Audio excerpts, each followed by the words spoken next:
Aqueducts are not that complicated in theory.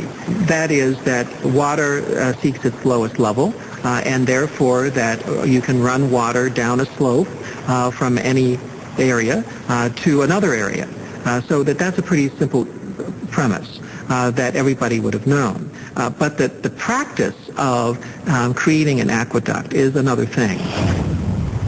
The Romans engineered their aqueducts to approach the city on a gradual declining angle, or gradient. That gradient was just several inches every 100 feet. The slope of the aqueduct had to be calculated from great distances, 20, 30, sometimes even 40 miles, from the source in the mountains to the cities themselves. That had to be consistent. They couldn't deviate from it, regardless of what the terrain was. To maintain the water's precise descent through high mountains, Roman engineers dug perfectly angled tunnels through them.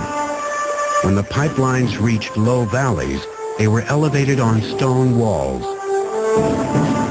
If the walls needed to be higher than 6.5 feet off the ground, the Romans saved building materials while still adding strength by perfecting an ancient engineering concept, the arch.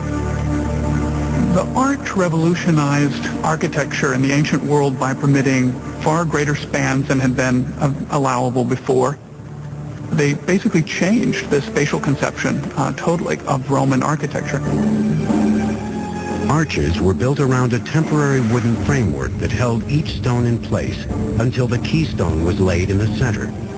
The keystone evenly distributed weight down each side of the arch, allowing builders to stack additional stones above it.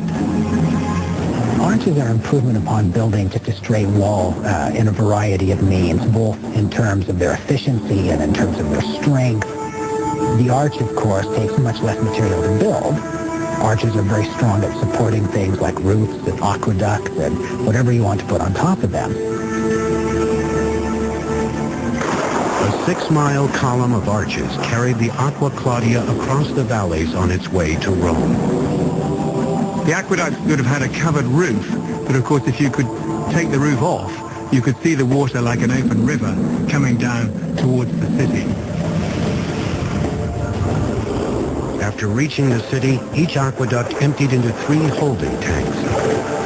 One for the public drinking fountains, a second for the public baths, and a third reserved for the emperor and other wealthy Romans who paid for their own running water, a concept that was well ahead of its time.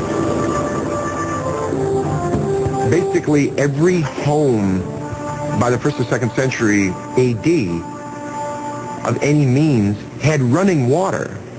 This is astounding because the entire span of the Middle Ages they didn't have this.